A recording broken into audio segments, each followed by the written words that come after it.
Bienvenidos al informativo de Magnificat.tv, dedicado a ofrecer noticias de la Iglesia. Es miércoles 13 de noviembre de 2019. Comenzamos.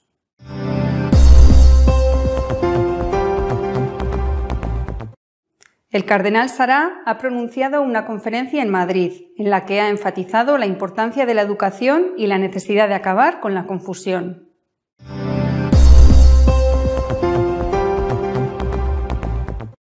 El cardenal Ruini, que fue vicario del Papa para Roma, ha advertido que sería un grave error permitir la ordenación sacerdotal de hombres casados.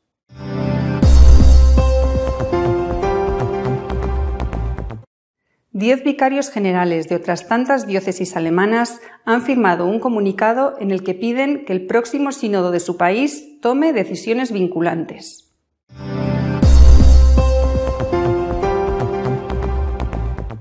El 75% de los católicos norteamericanos están a favor de que se pueda convivir sin casarse, la misma proporción que entre los protestantes.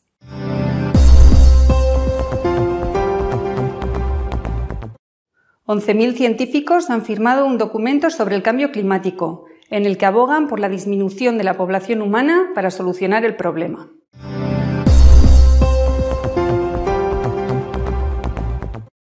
Más educación, más apoyo a la familia y acabar con la confusión en la Iglesia.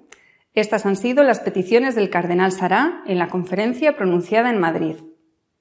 El cardenal Sará, prefecto de la Congregación para el Culto Divino, ha pronunciado una conferencia en Madrid para presentar el próximo Congreso de Católicos y Vida Pública. El purpurado ha reflexionado sobre el papel de la Iglesia de hoy en el mundo y ante los propios cristianos. Entre otras cosas, el cardenal señaló que además de la escuela y la universidad, la familia es la primera célula que proporciona ayuda a los jóvenes, pero por desgracia está desestructurada, demolida, desmantelada y con frecuencia se pide que sea reemplazada por la escuela. El cardenal partió de la crisis antropológica y moral sin precedentes que atraviesa nuestro tiempo. Exige que la Iglesia asuma una mayor responsabilidad y compromiso para proponer su enseñanza doctrinal y moral de modo claro, preciso y firme.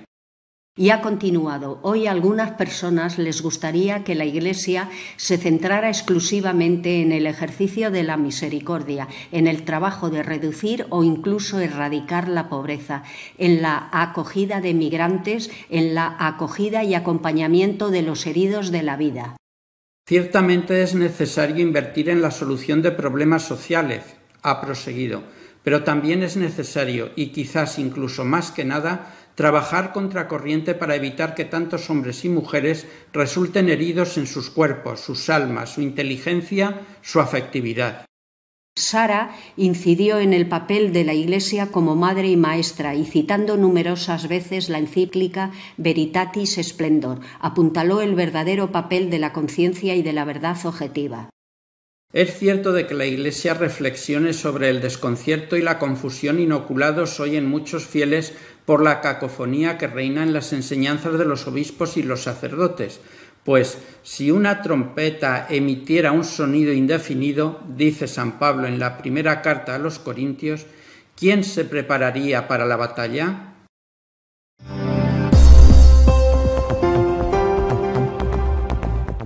El cardenal Ruini, uno de los pesos pesados históricos de la Iglesia italiana, ha advertido que sería un grave error ordenar sacerdotes a hombres casados.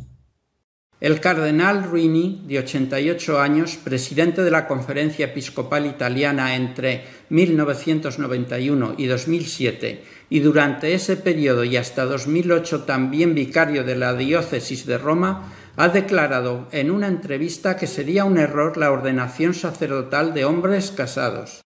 Ruini reconoció que en la Amazonía y también en otras partes del mundo hay una grave carencia de sacerdotes y las comunidades cristianas se ven con frecuencia privadas de la misa. En ese contexto es comprensible que haya una demanda de ordenar sacerdotes a diáconos casados y en ese sentido se orientó la mayoría en el sínodo. Sin embargo, en su opinión, se trata de una opción equivocada y espero y rezo para que el Papa en la próxima exhortación apostólica possinodal no la confirme. Indicó que se trataría de una medida equivocada porque el celibato de los sacerdotes es un gran signo de dedicación total a Dios y a los hermanos, especialmente en un contexto erotizado como el actual. Renunciar a él sería una cesión al espíritu del mundo que trata siempre de introducirse en la Iglesia y que difícilmente se limitaría a casos excepcionales como el de la Amazonía. Por otro lado, añadió, hoy el matrimonio se encuentra profundamente en crisis. Los sacerdotes casados y sus consortes quedarían expuestos a los efectos de esta crisis y sus condiciones humanas y espirituales no podrían no resentirse. Ante la pregunta de cómo combatir la falta de vocaciones, la respuesta decisiva es una sola, dijo el purpurado. Debemos tener a Dios más cerca en nuestra vida, llevar una vida más santa y pedir todo esto a Dios en la oración, sin cansarse. Interrogado por el riesgo de un cisma en la Iglesia por las tensiones entre cardenales, el cardenal Ruini afirmó que la unidad de la Iglesia es un bien fundamental y nosotros, los obispos, en unión con el Papa, debemos ser los primeros partidarios.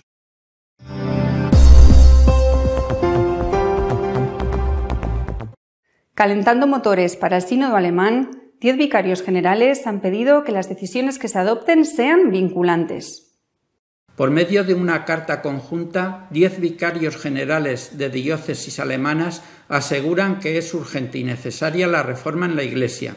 Piden también que los resultados del sínodo sean vinculantes, que es uno de los puntos que rechazó el cardenal Oulet en su carta a los obispos de Alemania. Los sacerdotes aseguran que la Iglesia se ve cada vez más marginada de la evolución general de la sociedad, pero, y esto es lo más grave para nosotros, está perdiendo credibilidad por su propia culpa. Constatan la disminución del número de fieles y de jóvenes comprometidos, así como el de las finanzas. Los vicarios generales dicen estar convencidos de que la voluntad de Dios nos anima a dar pasos significativos para lograr un cambio y quieren encontrar nuevos caminos para nuestra fe y nuestra Iglesia local. Por eso piden reflexionar sobre los cambios necesarios sin temor. Queremos una Iglesia en la que se deseen y se permitan la pluralidad y la diversidad. Como vicarios generales de nuestras diócesis, vemos muy claramente que solo una Iglesia abierta y diversa puede estar eficazmente presente en nuestra sociedad. Por eso esperamos que al final del camino sinodal se tomen decisiones vinculantes.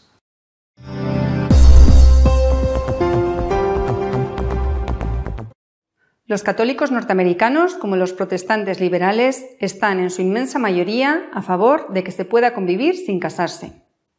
Una encuesta realizada por el Instituto Pew informa que los estadounidenses en su conjunto aceptan que las parejas solteras vivan juntas, incluso si no tienen planes de casarse. Además, el porcentaje de adultos que piensan casarse es cada vez menor, a la vez que aumenta el de los que han decidido convivir sin formalizar su relación. Entre los encuestados, solo un 14% sostienen que nunca es aceptable que dos adultos solteros en una relación sentimental convivan juntos. Un 16% adicional dijo que estaban de acuerdo con la cohabitación solo si había planes para casarse. El 69% cree correcto que una pareja soltera viva junta sin ningún plan para casarse.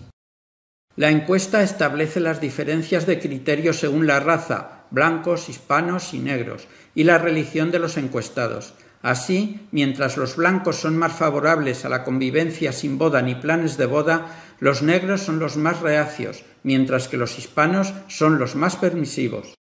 En cuanto a la cuestión religiosa, apenas hay diferencia entre católicos y protestantes liberales. El 74% de los católicos y el 76% de los protestantes liberales están de acuerdo con la cohabitación de una pareja soltera. Por el contrario, esta cifra baja hasta al 47% para los protestantes evangélicos negros y al 35% entre los evangélicos blancos.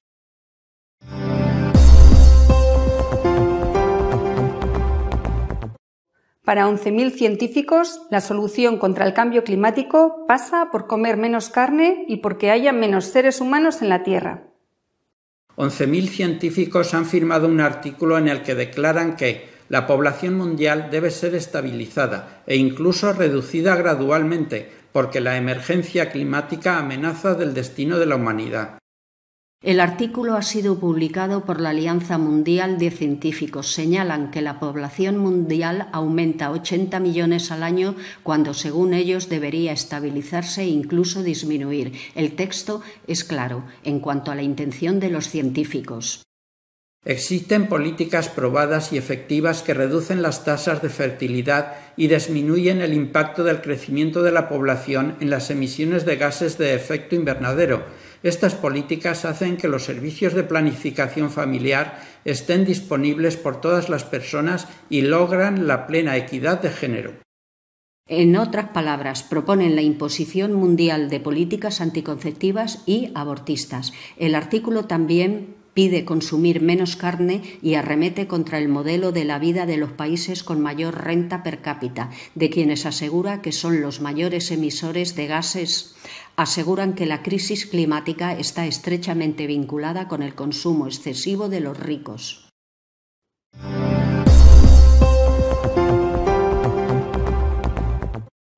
Nuestro editorial de esta semana está dedicado a comentar la tensión creciente que existe dentro de la Iglesia, con grupos cada vez más enfrentados.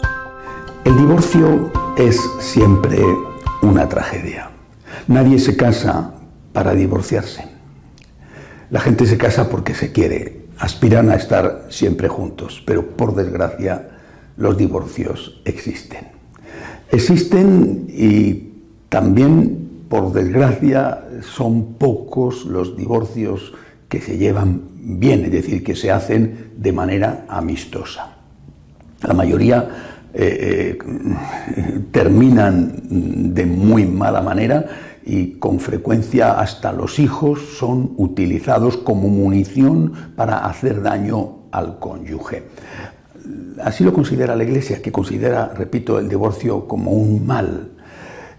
Aunque, bueno, pues en el número 2383 admite que para conservar y proteger ciertos derechos por el bien de los hijos o incluso por el patrimonio pueda ser aceptado, tolerado el divorcio, siempre y cuando el cónyuge divorciado no se case de nuevo civilmente, no se case civil y religiosamente si no ha conseguido la nulidad matrimonial.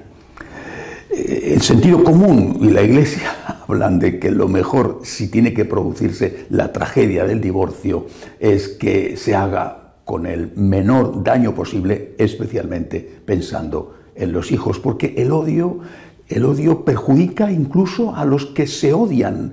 No solamente el odio sirve para hacer daño al otro, sino que hasta el que hace el daño también él es perjudicado con ese odio. Estoy hablando del divorcio, pero en realidad de lo que quiero hablar es de la Iglesia. Porque creo yo que estamos en una situación parecida a un divorcio. En la Iglesia eso podría llamarse un cisma. No sería la primera vez, y no sería la primera vez, por desgracia, que los cismas se han producido con gravísimas consecuencias de todo tipo. Pienso en el cisma que protagonizaron Lutero, Calvino, Enrique VIII y que desgarró la Iglesia en Europa y después en América. Pienso en eso porque supuso 170 años de guerra civil, la primera gran guerra europea, una guerra además enormemente sangrienta, pero que dio paso al secularismo, porque cuando por fin se firmó la paz, bueno, pues ya todo el mundo entendió, o muchos entendieron, que había que ir a una sociedad donde la religión quedara relegada al ámbito privado si se quería vivir en paz. Es decir, se abrió la puerta al secularismo que hoy estamos padeciendo como otro extremo. El Papa dijo recientemente que los divorcios los divorcios en la Iglesia, los cismas son malos, pero que él no tenía miedo a los cismas.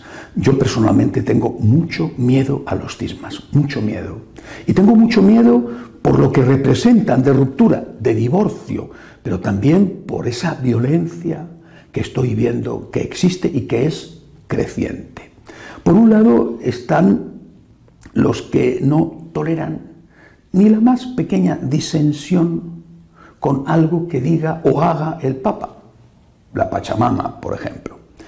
Los que no toleran que se haga la más pequeña crítica no ya al pontífice, sino a los amigos del pontífice, o a algunas actitudes del pontífice, o a algunos nombramientos que parecen indicar hacia dónde va la línea. Bueno, cualquier cosa dicha con respeto, dicha con cariño, cualquier cosa es motivo de ataque furibundo por este sector. Y precisamente estos son, curiosamente, los que hasta hace 6 años no dejaban de despellejar vivos a los pontífices precedentes, Benedicto o Juan Pablo II o incluso Pablo VI. Bueno, pues estos están reclamando para aquel que haga la más pequeña, repito, crítica suave, cariñosa, están reclamando, si es un sacerdote, la reducción al estado laical y todo tipo de condenas y de maldiciones, aparte de los insultos muchas veces groseros contra el honor de las personas.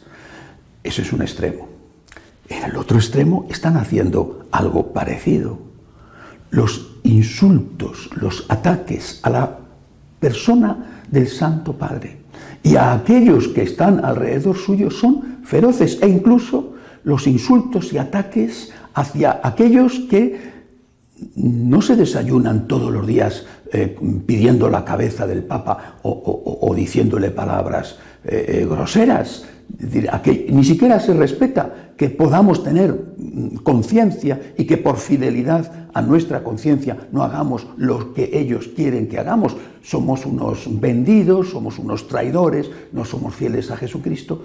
Violencia en un lado, violencia en otro. Esto, repito, me recuerda mucho a lo que sucede en los divorcios, por desgracia, en la mayoría de los divorcios. Y lo mismo que en los divorcios, los que padecen las consecuencias son los hijos, es decir, el pueblo fiel. El pueblo fiel que está sorprendido y escandalizado ante lo que está pasando. Yo no sé si esto tiene o no tiene remedio. Realmente lo veo muy difícil. El cisma jurídico no se ha producido, pero sí el cisma afectivo. Repito, debido a este odio y a esta violencia de las partes de unos contra otros.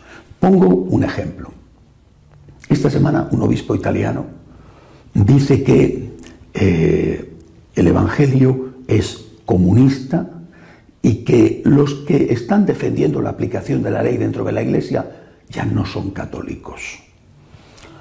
Entonces, aquellos que están sufriendo, pagando con sangre las consecuencias del comunismo en Bolivia, Nicaragua, Venezuela, Cuba, por citar solo algunos casos, ¿esos ya no son católicos?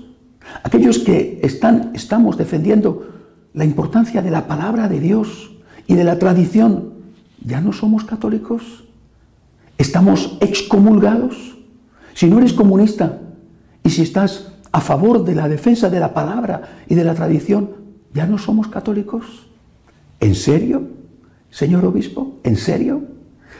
A esto me refiero. Insultos, descalificaciones, agresiones verbales de un lado y del otro. Este es el cisma real, aunque todavía no sea un cisma jurídico. ¿Qué tenemos que hacer?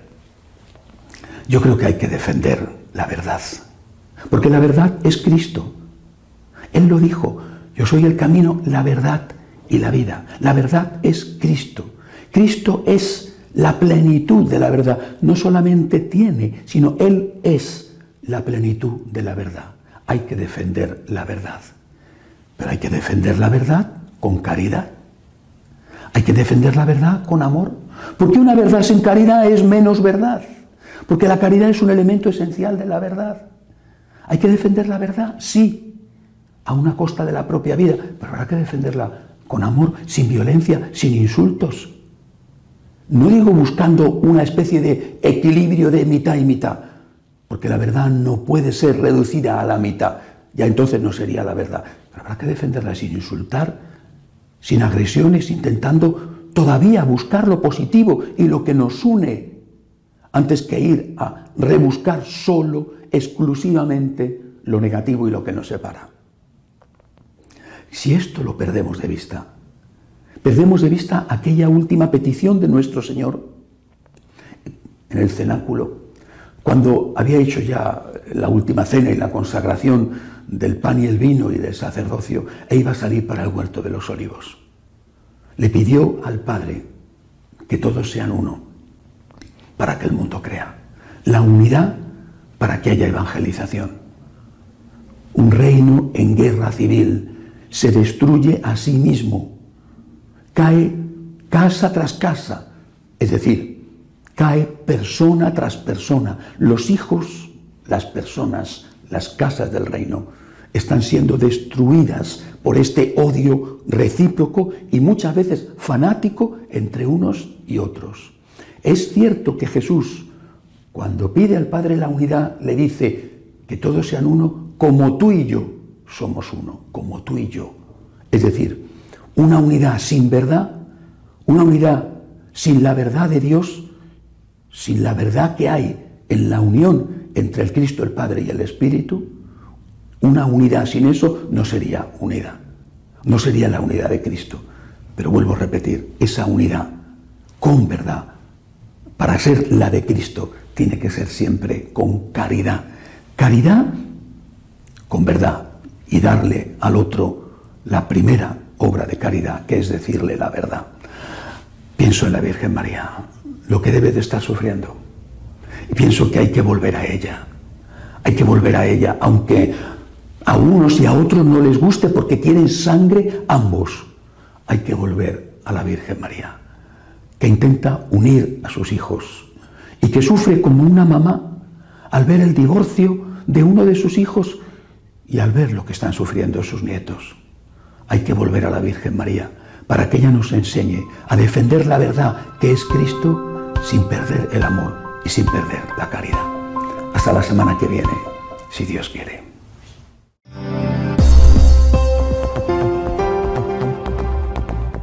Pueden hacerlo en nuestra página web de noticias católicosonline.org. Hasta la semana que viene, si Dios quiere.